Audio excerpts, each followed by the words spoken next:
La Terre nous tient à cœur. Un podcast réalisé par Alexandra Warny-Drièche.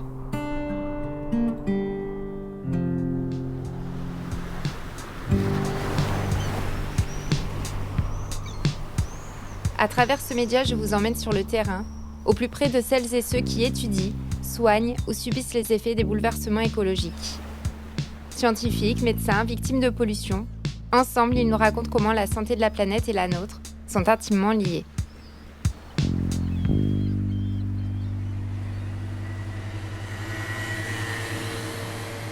Savez-vous que la pollution de l'air est le deuxième facteur de risque de mortalité dans le monde ?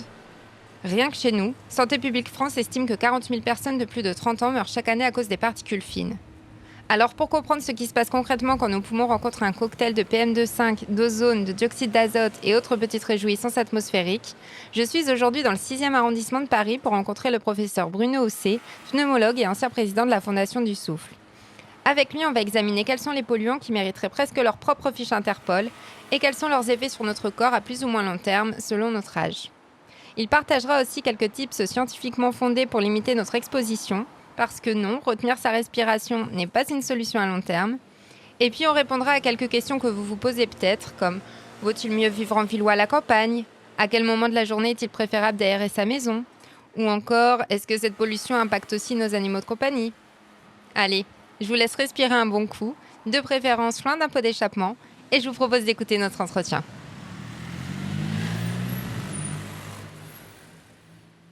Professeur Housset, bonjour. Bonjour. Vous êtes médecin pneumologue et particulièrement engagé dans des actions pour lutter contre la pollution de l'air. Vous dites d'ailleurs dans une tribune en 2021 que lutter contre le réchauffement climatique, c'est lutter pour préserver la santé respiratoire de chacun. À quel moment dans votre parcours de médecin, cette question est-elle devenue centrale pour vous ? Le premier exposé que j'ai fait, c'était en 2008 à l'école centrale. Et en fait, une autre date vraiment qui était importante pour moi, c'est 2015, où là, j'ai initié un Master 1 de santé environnement. Donc, c'est plus large que le poumon. Et puis, c'est moi qui ai fait le cours sur le réchauffement climatique. Et c'est là que j'ai découvert le GIEC et les difficultés qui nous attendent. Ah oui, donc ça fait une bonne dizaine d'années, quoi. Et donc, ça fait aussi plusieurs années que vous alertez les pouvoirs publics avec la Fondation du Souffle. Est-ce que vous avez le sentiment que ces messages sont enfin entendus ? Je pense qu'ils entendent. Le problème, c'est qu'ils n'agissent que peu ou pas. Et c'est vraiment la difficulté. Donc, ce qu'il faut comprendre, c'est vraiment que c'est urgent d'agir. Ouais. D'ailleurs, nous enregistrons cet épisode à la veille de la Journée nationale de la qualité de l'air. Et vous vous rendrez à l'Assemblée nationale avec la Fondation du Souffle cet après-midi. Quel est l'objectif de ce déplacement ? Sensibiliser nos députés à l'urgence de lutter contre la pollution, de prendre des mesures. Vous savez, il y a des lobbies qui sont extrêmement puissants et qui empêchent. Ça me fait penser qu'il y a quelques années, j'étais allé déjà à l'Assemblée nationale et j'avais offert un spiromètre aux médecins de l'Assemblée nationale. Je vais essayer de savoir cet après-midi ce qu'il est devenu. Et vous pouvez nous expliquer ce que c'est pour les auditeurs ? Un spiromètre, c'est un petit appareil qui permet de mesurer le souffle. C'est ce qu'on va faire d'ailleurs cet après-midi. On va faire une mesure du souffle aux députés qui auront envie de le faire. Et ça permet de savoir si le souffle est normal ou anormal. C'est assez grossier comme démarche, mais ça permet un peu de séparer, de dépister éventuellement des anomalies. D'accord. Donc en fonction de ça, vous allez pouvoir dire aux gens, aux députés, attention, peut-être que vous devriez faire des examens. Aller voir un médecin ou aller voir un pneumologue. En fait, la manœuvre est une manœuvre qu'on ne fait jamais tous les jours. On vous demande de gonfler à fond et de souffler le plus fort possible, le plus rapidement, le plus intensément possible. Ce n'est pas une manœuvre qu'on fait dans la vie quotidienne. Mais ça permet d'avoir une idée de ce qui se passe, oui.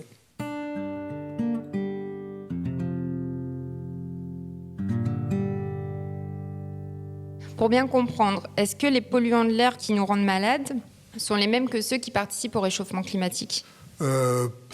Pour partie, mais c'est vraiment deux choses complètement différentes.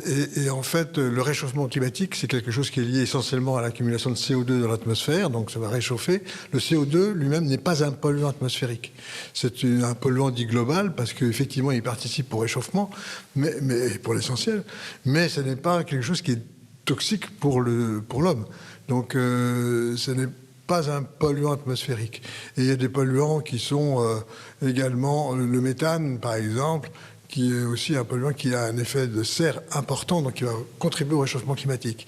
Mais quand vous luttez pour limiter l'émission de CO2, c'est-à-dire le chauffage, c'est-à-dire la combustion d'une façon générale, vous luttez également contre l'émission de polluants.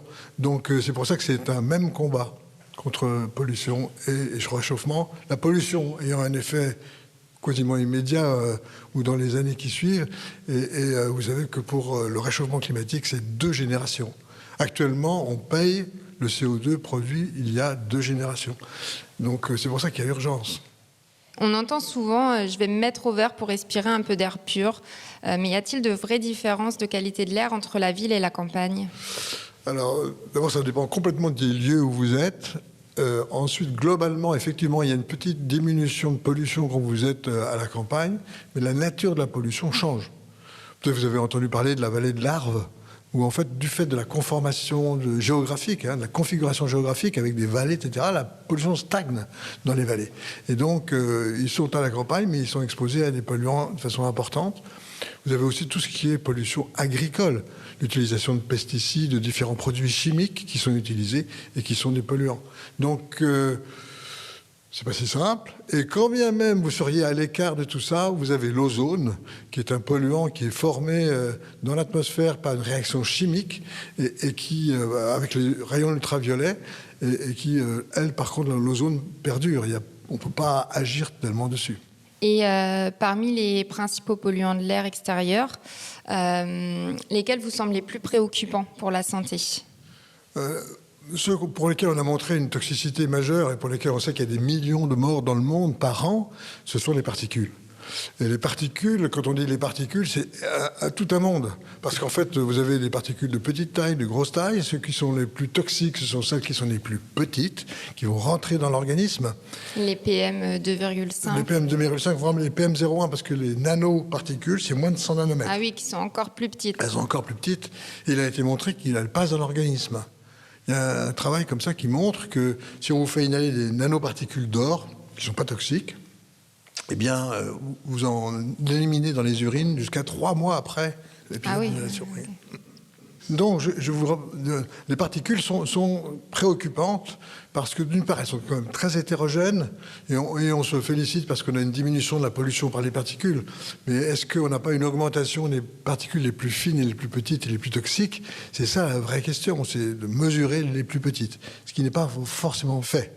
Et l'autre chose, c'est que c'est très hétérogène. Les particules sont des vecteurs. En fait, elles peuvent avoir à leur surface un certain nombre de molécules qui sont soit des molécules carcinogènes, par exemple, comme les hydrocarbures, mais aussi des pollens, des virus. Donc, elles peuvent véhiculer à l'intérieur du poumon, voire de l'organisme, d'autres substances. Donc, c'est pour ça aussi qu'elles sont toxiques. Donc, parler des particules en microgrammes par mètre cube, c'est un peu une aberration. Ce qui est important de savoir, c'est quel est le nombre de particules, leur taille moyenne et surtout leur nature. Qu'est-ce qu'elles peuvent éventuellement véhiculer à l'intérieur de l'organisme ? J'ouvre ici une parenthèse pour préciser que malgré le caractère préoccupant des particules ultrafines, la directive européenne sur la qualité de l'air ambiant ne fixe aucun seuil réglementaire concernant leur concentration dans l'atmosphère. Seule une obligation de surveillance entrera en vigueur pour tous les États membres d'ici la fin 2026, afin d'étudier l'impact sanitaire de ces polluants à long terme. À quoi ressemble une journée typique d'exposition pour un citadin aujourd'hui ? En fait, dans la journée, on est exposé à des pollutions extrêmement variables. Vous êtes chez vous, vous allez vous lever, vous allez éventuellement vous maquiller, vous raser, etc. Vous allez avoir des particules qui vont être émises, à part tous les cosmétiques. Et puis ensuite, vous allez aller dans la rue. Là, vous allez être exposé à la pollution générée par les voitures. Puis vous allez aller à votre bureau. Là, il y a une pollution qui est de nature encore différente. Bon, si vous prenez par exemple le métro, vous allez être dans un souterrain et vous êtes exposé à des poussières qui sont remises en suspension par les gens qui passent, mais aussi par les métros qui arrivent dans la station. On l'a bien montré, ça, avec les freins. Donc, il y a des travaux là-dessus. Et les jours de pollution, est-ce qu'on évite d'aérer le logement ? On l'aère quand même ? Alors, il y a des fluctuations dans la pollution. Et c'est là où c'est intéressant d'avoir des applis qui vous donnent un petit peu l'évolution de la pollution ambiante extérieure, la pollution extérieure. Et donc, il faut essayer d'ouvrir là où c'est le plus bas. Donc, soit très tôt le matin, avant que les gens se baladent en voiture, soit très tard le soir. quand ils sont rentrés chez eux. Mais effectivement, il faut essayer d'éviter d'ouvrir les fenêtres à ce moment-là, quand c'est au pic de pollution. Et il faut quand même aussi savoir que la pollution intérieure, pour les 2/3, reflète la pollution extérieure. Pour les 2/3. Donc, quand ça augmente à l'extérieur, ça augmente aussi chez vous.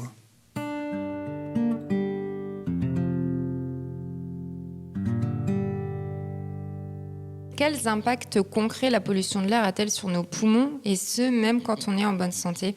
Alors ça, pour répondre à cette question, il y a eu un travail intéressant qui a été fait en Angleterre. En fait, ils ont pris des sujets malades, mais aussi des sujets normaux, qu'ils ont fait marcher pendant 2 heures, soit dans Hyde Park, pas de pollution, très peu de pollution, soit dans Oxford Street, une rue extrêmement commerçante et agitée de Londres, où il y a des bus, des taxis, enfin des véhicules diesel, et c'est là où ils étaient exposés à une pollution automobile extrêmement importante. Et au bout de ces 2 heures, on faisait des mesures. Et les mesures, c'était de mesurer le souffle. J'ai parlé tout à l'heure du spiromètre, donc on faisait faire une spirométrie. Et puis on faisait aussi une mesure vasculaire, en fait, de la vitesse de l'onde de pouls. Et donc, il vaut mieux avoir une onde de pouls basse qu'une onde de pouls élevée. Et ils ont montré que quand vous allez vous balader dans Oxford Street, vous avez une augmentation de la vitesse de l'onde de pouls. Donc, une rigidité des vaisseaux artériels. Et ça, le point intéressant, c'est que ça peut durer pendant 24 heures. Vous avez 2 heures de marche, et 24 heures après, vous avez encore des anomalies. Un autre exemple, c'était l'épisode de smog de Londres en 1952. Vous savez, c'était terrible. Il y a eu 12 000 morts. Et en fait, il y a une étude qui a été publiée il n'y a pas très longtemps qui montre qu'il y a de l'asthme qui était survenu chez les enfants qui étaient nés à cette période. Et sur le long terme, 30, 40 ans de sa vie passée en ville, une ville très polluée, quelles fonctions peuvent être touchées Alors, je pense là, les fonctions de défense immunitaire, par exemple, au moment du Covid, on s'est rendu compte que la pollution pouvait favoriser les infections par le Covid. Donc il y a peut-être une diminution des défenses. Ça, c'est du long terme, parce qu'ils ont regardé les 10 ans d'exposition préalable au NO, par exemple, aux dérivés du NO, des oxydes d'azote, et ils ont montré qu'il y avait un lien avec les risques de Covid et de mortalité par le Covid. Et puis, il y a aussi des travaux qui ont montré que le Covid, l'infection par le Covid était favorisée par les pics de pollution particulière. Et donc là, on retombe sur ce que je vous disais tout à l'heure, c'est l'association des deux qui peut majorer en fait les pathologies. Et probablement la grippe et d'autres manifestations virales respiratoires sont associées à des pics de pollution. Un travail qui a été fait aux États-Unis et qui montre que jusqu'à 3 semaines après le pic de pollution, vous pouvez avoir un risque d'infection virale. Donc c'est un point qu'il faut ça affaiblit les défenses. Les défenses. Quoi. Ouais. On dit souvent que certaines populations sont plus vulnérables que d'autres. Alors, qui sont-elles ? Les enfants, les personnes âgées ? Tout le spectre de la vie, hein, des gamètes, donc de ce qui va créer. On sait qu'il y a des problèmes de fertilité, voire d'anomalies. Et puis après, chez la femme enceinte, on sait que le fœtus peut être touché par la pollution. On montre dans le placenta la présence de particules, par exemple. Ça favorise les petits points de naissance qui peuvent aussi favoriser des problèmes respiratoires par la suite, qui peuvent provoquer également des obésités plus tard. Donc on sait qu'il y a un lien entre les deux. Et puis après, le nouveau-né qui est plus sensible aux infections du fait de la pollution. Il y a eu des travaux qui montrent qu'il y a plus d'enfants siffleurs, voire d'asthme à l'âge de 4 ans. Et puis plus tard, si vous développez un asthme, une BPCO, vous êtes plus sensible également aux pics de pollution. Et puis si on avance encore dans la vie, eh bien, les sujets âgés, car le vieillissement est caractérisé par une inflammation. Et comment cette pollution vient-elle aggraver les maladies chroniques, comme l'asthme, la BPCO, ou les maladies cardiovasculaires ? Ça va oxyder, donc l'oxydation, c'est un des phénomènes qui intervient lors de l'inflammation, et donc ça va rajouter de l'inflammation à l'inflammation. Si vous avez de l'asthme ou de la BPCO, vous avez une inflammation, et si vous rajoutez la pollution là-dessus, ça va aggraver encore l'inflammation. Donc ça, c'est un des mécanismes d'action. Et puis pour les nanoparticules qui passent dans le sang, elles vont aller éventuellement se localiser sur les plaques d'athérome. Et sur les plaques d'athérome, vous avez des monocytes, donc des cellules spécialisées pro-inflammatoires qui vont favoriser l'inflammation, qui peuvent être stimulées par ces nanoparticules. Et donc, si ça augmente l'inflammation sur la plaque d'athérome, ça peut provoquer un thrombus et donc un accident vasculaire cérébral ou un infarctus du myocarde. Parmi les populations vulnérables, on peut aussi évoquer les populations les plus modestes qui vivent à proximité d'axes routiers ou de zones industrielles. On commence à avoir assez de recul pour connaître l'impact de cet environnement sur leur santé. Assez de recul, je ne sais pas, mais ce que je peux vous dire, c'est qu'il y a eu des études qui ont été faites sur la région parisienne. Ils ont bien montré que les gens qui étaient les plus démunis habitaient près du périphérique et que c'est là où on trouvait également un lien entre la mortalité et l'exposition au NO. Donc, du fait de la précarité, on est plutôt proche des voies à grande circulation et là, on est plus exposé avec un risque associé. Donc, on peut faire le lien entre les deux. Et puis, il y a un autre travail, toujours sur la région parisienne et par les mêmes équipes, qui sont intéressées aux vagues de chaleur et qui montrent bien l'association qu'il y a entre vagues de chaleur et puis pollution par les PM10. Ils sont intéressés aux PM10, donc moins de 10 microns de diamètre. Et ils montrent qu'il y a une association avec la mortalité. J'ai une question qui me vient à l'esprit, mais alors je ne sais pas si vous pourrez répondre, mais est-ce qu'on sait si la pollution de l'air affecte aussi nos animaux de compagnie ? Alors j'avais regardé ça, parce que quand il y avait une grande pollution dans la vallée de la Meuse, il y avait des vaches qui étaient décédées, et donc elles sont aussi sensibles à ça. Et en fait, c'est plus compliqué qu'on ne le pense, parce que quand on s'intéresse aux chiens, par exemple, ça dépend de la longueur du museau. Et donc, s'ils ont un museau long, ils peuvent avoir des complications ORL, du fait de la pollution. Donc oui, la réponse globalement, c'est oui, ils sont aussi exposés à la pollution. En plus, les chiens, c'est vrai qu'ils sont juste à côté du pot d'échappement, donc ouais, ils s'en prennent beaucoup.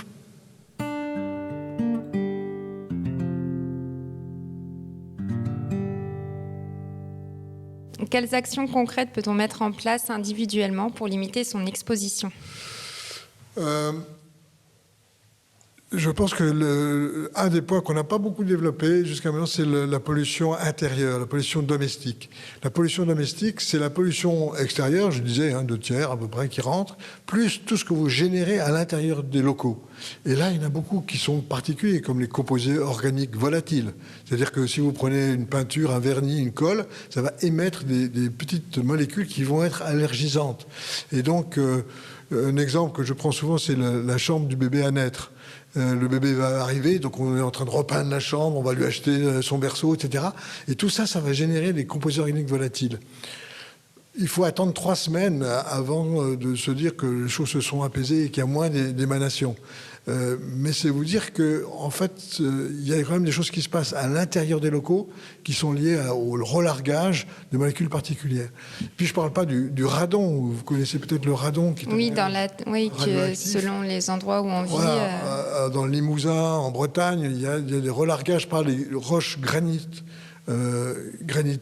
de radon. Et le radon est pourvoyeur de cancer du poumon. Donc, le seul moyen de s'en dépêtrer, c'est d'ouvrir les fenêtres, en fait. C'est d'aérer les locaux. Ça, c'est vraiment le point important. Et donc, dans les choses qu'on peut faire individuellement, c'est une des premières choses, c'est d'aérer les locaux. Au moins 10 minutes par jour. Et ce qui n'est pas fait. Donc, c'est une chose importante à faire. Éviter tout ce qui peut produire des polluants. La première chose, c'est de ne pas fumer, évidemment. Donc, je ne peux pas... pneumologue, de ne pas vous parler du tabac, qui est quand même le premier polluant imposé qu'on a avec nous. Donc ça, il faut vraiment s'en débarrasser. Ça a été bien montré, que ça génère des particules. Quand vous allez, souvent, on me dit « Oh non, docteur, moi je vais sur le balcon, je fume ma cigarette sur le balcon. » Mais quand vous revenez du balcon, vous avez l'odeur du tabac. Et l'odeur du tabac, ce sont les microparticules, les nanoparticules qui sont autour de vous et qui vont provoquer une pollution. Donc, vraiment, il faut arrêter de fumer, mais il y a tout le reste, c'est-à-dire l'usage de l'encens, l'usage des bougies parfumées, des huiles essentielles. Tout ça, ce sont des éléments qui peuvent être pro-inflammatoires au niveau du poumon. On voit de plus en plus des purificateurs d'air aussi dans les maisons. Alors, est-ce que ça fonctionne ou est-ce que c'est gadget ?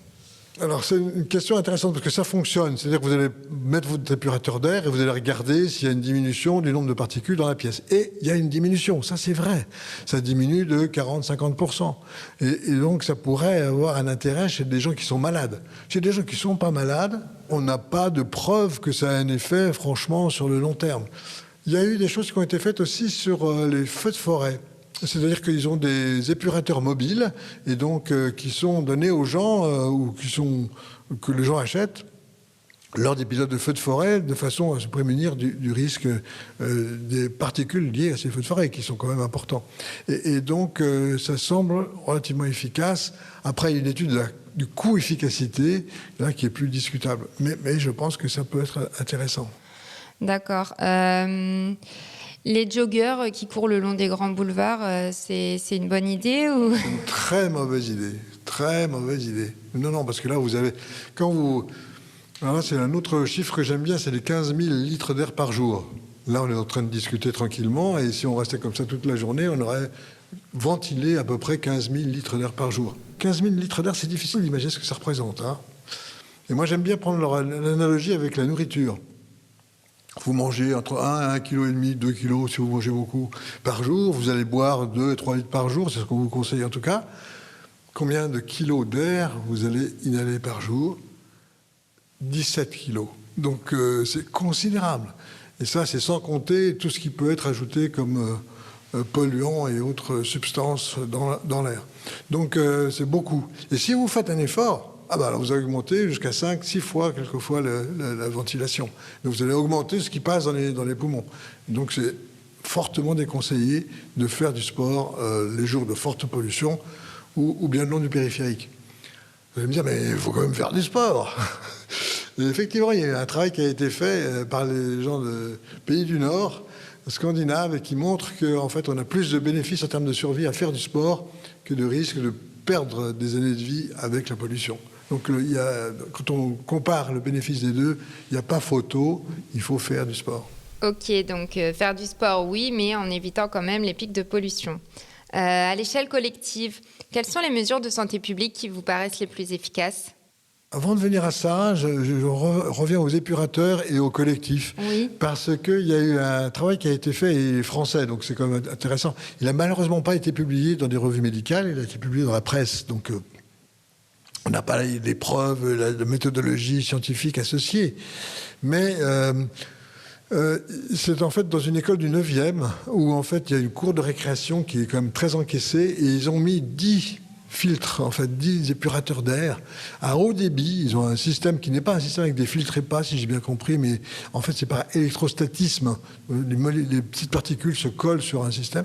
Et donc, ils arrivent à épurer l'air comme ça et surtout à diluer la pollution de façon à réduire, en fait, le niveau moyen de pollution. Ils étaient situés où Dans la cour de récré. Dans la cour de... Ouais. Ok, dehors, ouais. D'accord. Et donc, à peu près 10 minutes avant la récréation, on les mettait en route et puis les enfants pouvaient s'ébrouer dans la cour, mais avec un air qui était de meilleure qualité, qui était mesuré, bien sûr. Et donc, ça semble... Alors là, j'aimerais avoir les résultats avec une méthodologie, vraiment, mais il disait qu'il n'avait plus usage du salbutamol, vous savez, de la ventoline pour l'asthme, et que les enfants avaient beaucoup moins de manifestations allergiques. Et donc, peut-être que c'est quand même quelque chose d'intéressant. Et donc, à l'échelle collective, quelles mesures de santé publique vous paraissent les plus efficaces ? C'est des mesures un peu restrictives, c'est-à-dire de dire qu'il faut circuler plutôt en bicyclette que pas en bicyclette. Une des mesures, c'est quand même le chauffage au bois. Alors après, qu'est-ce qu'on fait ? Qu'est-ce qu'on va utiliser comme type de chauffage ? Donc, est-ce que ce sont les pompes à chaleur avec une électricité qui doit être verte, enfin, etc. Mais il faut vraiment prendre des mesures pour limiter, en fait, l'usage de ces chauffages au bois. Quand vous faites ça, vous vous opposez à des lobbies. Hein. Ah bah ça... L'autre exemple des lobbies, c'est Euro 7. Vous connaissez ça, Euro 7, oui, c'est une nouvelle norme pour les voitures. D'Euro 6, on est passé à Euro 7. Euro 7, ça a été une bagarre. J'avais écrit une tribune dans Le Monde pour essayer de dire que c'était important parce que ça allait sauver des vies. Eh ben, on a repoussé ça au calendrier grec. Je ne sais plus, c'est 2028 voire 2030, la mise en application. Donc il y a vraiment un lobbying. Je comprends, hein. Il y a des emplois derrière, il y a un certain nombre de difficultés industrielles, mais en tout cas, sur le plan sanitaire, c'est sûr que ce n'est pas quelque chose qu'il faut poursuivre. Et certaines politiques comme les zones à faible émission suscitent beaucoup de débats. C'est la continuité de ce que je viens de vous dire. Bah oui. Si vous allez sur le site de l'ORS, l'Observatoire régional de santé, vous aurez toute une étude qui a été faite sur les conséquences, l'estimation des conséquences sanitaires des ZFE avec différents scénarios possibles. Et en fait, vous sauvez des hospitalisations pour accidents cardiovasculaires, des asthmes, etc. La mortalité aussi, vous évitez un certain nombre de morts. Donc clairement, il y a un aspect sanitaire dans ce genre de démarche qui n'est pas une démarche uniquement française. En Hollande, par exemple, c'est le vélo maximum. Si vous allez à Barcelone, en Espagne, il y a aussi des endroits où la voiture n'a pas le droit de circuler. En Angleterre, il est payé pour pouvoir rentrer dans certaines zones. Donc, c'est pas quelque chose qui est très, très nouveau. Mais sur les ZFE en France, vous avez vu le tollé que ça a suscité du point de vue politique avec la réponse des politiques, c'est dire on veut emmerder les Français. Non, c'est pas pour emmerder les Français, c'est qu'il y a un problème de santé publique. C'est ça qu'il faut comprendre avec la pollution et qu'il est urgent d'y répondre. Oui, ça, on a l'impression qu'ils ne l'entendent pas, puisque en plus, on utilise le fait que les gens n'ont pas beaucoup d'argent, ils ne peuvent pas changer de voiture. Alors, ceci étant, c'est un vrai sujet. Bien sûr. C'est-à-dire que c'est sûr qu'on peut améliorer la situation sanitaire, mais comment on fait pour aider les gens à vivre dans ces conditions-là ? Quels moyens de transport on met à leur disposition ? Et ça, on n'a pas ce type de réponse, malheureusement. Et donc, s'il y avait une seule mesure urgente aujourd'hui à faire passer pour protéger nos poumons, ça serait quoi ? Arrêtez de fumer. Arrêtez de fumer, mais aussi le bois de chauffage dont j'ai parlé, c'est aussi les mobilités, si possible, des mobilités douces, ce qu'on appelle douces, c'est-à-dire utiliser, quand on le peut, la bicyclette plutôt que la voiture. Et les transports en commun. Donc, si vous devez aller de Paris à Marseille, il est préférable d'un point de vue écologique de prendre le train que de prendre sa voiture.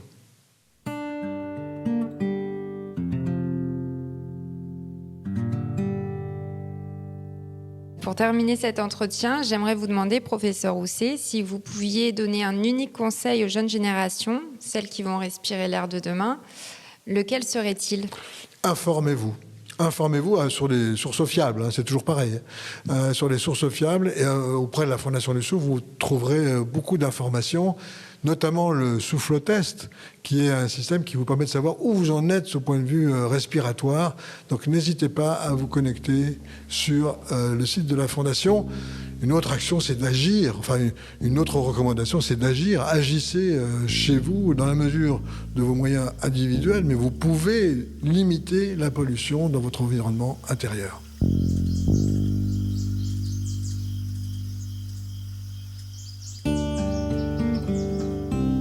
Merci d'avoir écouté La Terre nous tient à cœur. Si cet épisode vous a plu, n'hésitez pas à le liker, à le commenter ou à le partager autour de vous, car c'est ce qui aide le podcast à grandir. Et si vous avez une question, une idée de sujet ou tout simplement envie de découvrir les coulisses des épisodes, rendez-vous sur Instagram, sur le compte La Terre à cœur. Vous pouvez aussi retrouver tous les épisodes sur votre plateforme d'écoute préférée. À très vite, et d'ici là, prenons soin de nous, prenons soin de la Terre.